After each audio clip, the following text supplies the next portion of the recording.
नमस्कार, मैं हूं प्रद्युम्न कुमार और आप देख रहे हैं यूपी 24 न्यूज़। दोस्तों, जैसा कि आप सब जानते हैं कि अभी चुनावी दौरा ज़बरदस्त चल रहा है पूरे भारत में, और उत्तर प्रदेश का लगभग अभी 2 चरणों में चुनाव होने वाला है। पूरे देश में छठा और 7वां चरण, जिसमें 7वां चरण का चुनाव जो है 1 तारीख को यहाँ है, और छठे चरण का चुनाव अभी बाकी है जो कि 25 तारीख को होगा।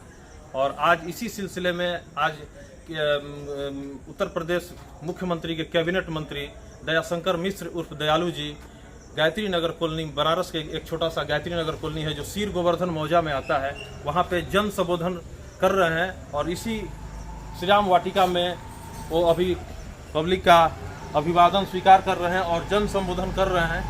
तो इसी सिलसिले में उनसे कुछ हम सवालात करेंगे। जनता का सवाल होगा, आपके लिए सवाल होगा। चुनावी जनसभा को संबोधित करते हुए हमारे मंत्री दयाशंकर मिश्र उर्फ दयालु जी, जो स्वतंत्र प्रभार योगी मंत्रिमंडल में है और जस्ट तुरंत आने वाले हैं, कुछ जनता का सवाल है, उनसे सवाल किया जाएगा। देश में तो है मोदी का, लेकिन 2-4-5 सीट ऐसे उत्तर प्रदेश में है जो कि वहाँ पे अभी सवाल उठ रहा है कि किसका पलड़ा भारी होगा। जैसे आजमगढ़ हो गया, जैसे वहाँ पे अखिलेश यादव के चचेरे भाई धर्मेंद्र यादव खड़े हैं। तो इस तरह के तमाम बहुत सवाल उठते हैं पार्टी पे। तो हमारे सामने है दयाशंकर मिश्र उर्फ दयालु जी, जो कि राज्य मंत्री है। नमस्कार जी, कुछ जनता का सवाल है आपसे। बताएं। 2024 में कैसा अनुभव कर रहे हैं? चुनावी दौरा चल रहा है आपका। काशी इतिहास रचने जा रही है जी। दुनिया के सबसे लोकप्रिय नेता को काशी तीसरी बार अपना सांसद चुनेगी, माननीय नरेंद्र मोदी जी को। नरेंद्र मोदी जी देश के तीसरी बार प्रधानमंत्री बनेंगे। देश हित में जो बड़े फैसले, यह सरकार अपने कड़े और बड़े फैसलों के लिए जानी जा रही है। देश के जो रुके हुए काम थे, देश की जनता जिन कामों के लिए तरस रही थी, ख्वाब में भी नहीं सोचा था, उन सारी चीज़ों को पूरा कर दिया। काशी विकास का एक मॉडल है हिंदुस्तान के लिए। 10 वर्षों में मोदी जी ने काशी का कायाकल्प कर दिया है। तो काशी का तो हर व्यक्ति मोदी जी से हृदय की गहराइयों से जुड़ चुका है। उसने अपने शहर को, पुराने शहर को, पुरानी काशी और वर्तमान की काशी को जब वो देखता है तो निश्चित ही उसका सर झुक जाता है कि मोदी जी काशी ना आते तो आज काशी का क्या हाल होता। तो ऐसे में काशी की जनता 1 जून को जो मतदान होना है, उसमें इस देश की सबसे बड़ी जीत उनको दिलाने का संकल्प लिया है। 10 लाख के पार की जीत काशी के लोग उनको दिलाएंगे। लेकिन मंत्री जी, विपक्ष का ऐसा कुछ नारा है कि इस बार 400 पार नहीं 400 हार। तो इस पे आप क्या प्रतिक्रिया होगा आपका? तो 14 में भी कुछ कह रहा था, 17 में भी कुछ कह रहा था, 19 में भी कुछ कह रहा था, 22 में भी कुछ कह रहा था। हर बार गठबंधन बदल जाता है, टीम बदल जाती है, खिलाड़ी नए लिए जाते हैं, लेकिन अंततः परिणाम उनके हार ही उनको मिलती है। पेपर लीक पे आप क्या कहेंगे? क्योंकि लगातार इधर ऐसा हो रहा है। देखिए, देश बड़ा है, क्योंकि शासन आपका है, प्रशासन आपका है। परीक्षाएं नहीं हुई, परीक्षाएं होंगी तो पारदर्शिता के साथ होंगी। इस देश में पिछले दौर की सरकारों के दौर में लोक सेवा आयोग जैसी संस्था को लोगों ने कलंकित करके रखा था।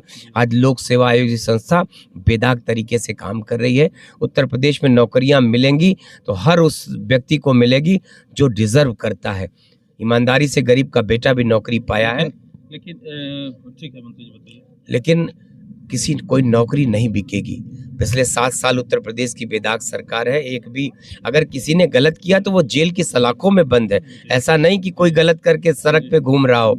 तो उत्तर प्रदेश में कानून का राज है, 0 टॉलरेंस की सरकार है। तो इसलिए अगर किसी ने गलती किया है तो उनका हश्र जाके देख लीजिए कि क्या हुआ है। तो एक तो गलती करने नहीं देना, गलती करेंगे भी तो उसकी सजा उनको। इंडिया गठबंधन का तो जो कह रहा है कि उधर से कि सिर्फ की जिंदगी सिर्फ 1 जून तक है। परिणाम 4 जून के बाद आएगा तो देखिएगा कैसा मुंह नचवा की तरह एक दूसरे का मुंह नोच लेंगे। विपक्ष मंत्री जी, एक दो सवाल। मंत्री जी, विपक्ष कर रही है कि इस बार जो है सिर्फ भाजपा का काम है कि मुस्लिम और हिंदू करना। इस पे थोड़ा सा रिएक्शन आपका जानना चाहती है। इस देश में 4 करोड़ से ज्यादा घर बने हैं गरीबों के। उसमें गरीब हिंदू का है कि गरीब की मुसलमान का है, ये कभी किसी ने नहीं देखा।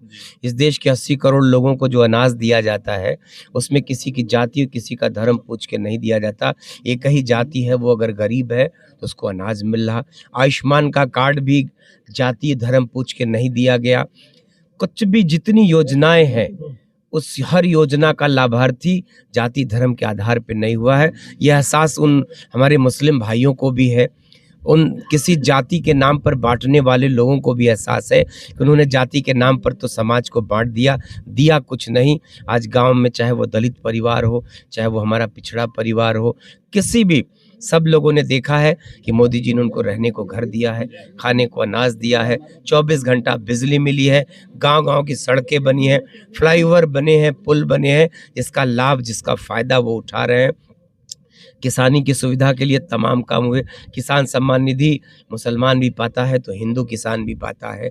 मैंने आपसे कहा कि जितनी भी योजनाएं हैं वो गरीबों की सरकार है, और गरीब किसी जाति का, किसी मजहब का है तो उसके साथ कोई भेदभाव नहीं है। जी मंत्री जी, एक सवाल यह है कि कुछ नाला ऐसा है कि अभी भी डायरेक्ट गंगा जी में जा रहा है। ट्रीटमेंट प्लांट कुछ ऐसे हैं कि जो बंद तो गए हैं लेकिन चालू नहीं हुए हैं, या हमेशा चालू नहीं रहता है। इस पे थोड़ी सी आपकी प्रतिक्रिया, ये जनता का सवाल है। मैंने आपसे कहा कि सिर्फ एक नाला 80 है जिसको टैप करके बरुणा का भी संगम देखेंगे तो बहुत काफी। पहले मेरी बात सुन लीजिए। हमने सारे सीवेज ट्रीटमेंट प्लांटों की क्षमता बढ़ा दिया है। सारे नाले, अब नदी में, गंगा नदी में आपको एक भी नाला गिरते हुए देख ले तो बता दिए। 80 नाले के लिए 50 MLD का अलग से रमना में आपके पड़ोस में सीवेज ट्रीटमेंट प्लांट बन गया है। 80 को जिस दिन कर देंगे उस दिन एक बूथ भी सीवेज। और हमने सिर्फ गंगा की बात नहीं किया, हम गोमती की भी बात सोच रहे हैं, हम यमुना की भी बात कह रहे हैं, हम अपने नदी जो बनारस की है वरुणा, उसकी भी चिंता कर रहे हैं। का तो नाला सबको बदलना है। मैंने कहा कि अभी जो हमारे देश की सबसे बड़ी नदी, हमारी अध्यात्म की, जो हमारे देश में जन जन की आत्मा में बसती थी, जब मोदी जी आए थे, मंत्री जी मैं आपको थोड़ा रोक रहा हूँ, जब मोदी जी आए थे तो उन्होंने कहा था कि मैं नहीं आया हूँ, मुझे माँ गंगा ने बुलाया है। और इस बार तो उनका नारा था कि माँ गंगा ने मुझे गोद लिया है।